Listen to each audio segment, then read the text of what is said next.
And now, na-chop na natin sa cubes yung beef natin. So, we're gonna marinate now. I already put garlic powder and pepper. Tapos, isok din natin ng soy sauce. I can add more garlic powder. And a bit of pepper siguro. Then, we're gonna marinate with soy sauce. I use this one, Marca Piña soy sauce from Philippines.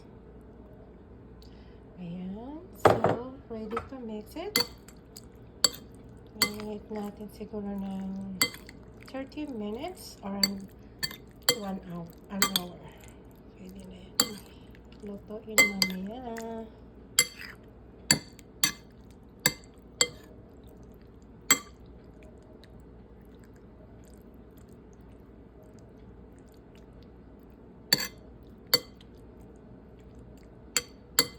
Actually, I want to add more garlic powder. I need to refill my garlic powder. Paubos na rin. But I have a cupboard. Naka-ano siya. Nakapak. So, marinate lang natin siya. And then, it's ready to cook later on. After 30 to an hour. 30 minutes to an hour. Pwede na.